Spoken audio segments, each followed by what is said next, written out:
Good morning students. आज का जो टॉपिक है हमारा वो है calculation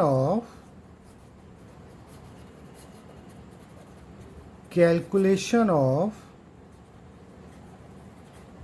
electric potential due to a dipole at any general point. Calculation of electric potential due to a dipole at any general point. So, let us assume that we have a dipole and this is our minus q charge, this is our plus q charge. Here we give this name A and this is B. The entire distance is 2A. Suppose this is the origin O, this distance will become A and A.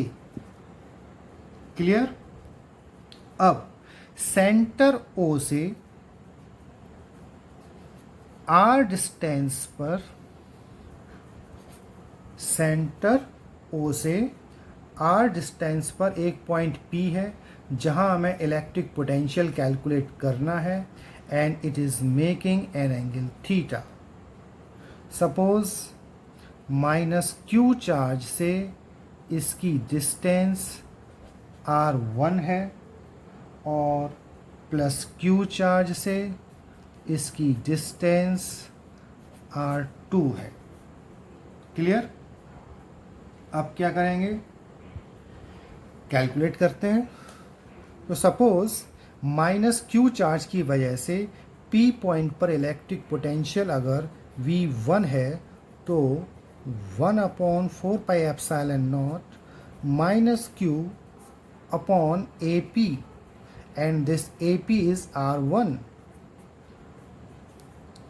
Similarly plus Q charge की वजह से P point पर electric potential 1/4πε0 Q upon R2. So the net potential is given by V1 plus V2. What is the value of V1? From here 1/4πε0 minus Q upon R1 plus 1/4πε0 Q upon R2. We can write Q upon 4πε0 minus 1 upon R1 plus 1 upon R2, and it can be written as easily V equals to Q upon 4πε0 1 upon R2 minus 1 upon R1. Further, it can be written V equals to Q upon 4πε0 R1 minus R2 upon R1 into R2 by taking LCM here. So this is suppose my equation number 1. अब हमें क्या करना है, इस R1 R2 की value पता करनी है which is unknown to us. We know only this R, हमें केवल R की वैल्यू मालूम है, इस R1 और R2 की वैल्यू नहीं मालूम है। तो इस R1 और R2 को एलिमिनेट करना है और इसका आंसर हमें R के टर्म्स में लेके आना है। तो इसके लिए क्या करेंगे, हम B पॉइंट से AP पर एक परपेंडिकुलर ड्रॉ करेंगे। This meets at point M. So BM is a perpendicular on the line AP. This meets at point M. तो इससे हमें क्या मिला कि जो MP की वैल्यू है वो BP के इक्वल हो जाएगी। MP तो मैं यहाँ लिख देता हूँ MP distance will roughly equals to BP. So MP will roughly equals to BP which is my R2. अब इस डेरिवेशन को करते समय एक और अज्यूमशन माना गया है. वो क्या अज्यूमशन है? वो अज्यूमशन ये है कि ये डिस्टेंस हमारी जो R है, this distance R is very very large than the dipole length, means R is very very greater than 2a. R is very very greater than 2a. तो इस वजह से ये अज्यूमशन को मानने के बाद ही ये डेरिवेशन हमारा पॉसिबल हो पाएगा. तो अब जब हम ये कंडीशन मान लेते हैं तो उसके बाद हमें क्या मिलता है कि जो R1 और R2 हैं, जो R1 और R2 हैं वो रफली एक दूसरे के इक्वल होंगे. सो R1 will roughly be equals to R2. R1 will roughly be equals to R2 and they will roughly equals to R. They will roughly equals to R. अब क्या कर सकते हैं हम? अब हम क्या कर सकते हैं कि ट्राइंगल ए बी और एम को लेंगे. Now we will take the triangle A B and M. So in the triangle A B M, here this the angle theta and this theta will approximately equals to same here also in the case assumption this and this. So this theta will roughly be equals to theta here also. So here we are applying in this triangle ABM cos theta.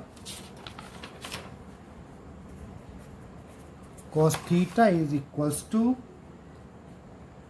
cos theta means base upon hypotenuse and this is base, this is hypotenuse because this is against 90 degree. So base means AM, base means AM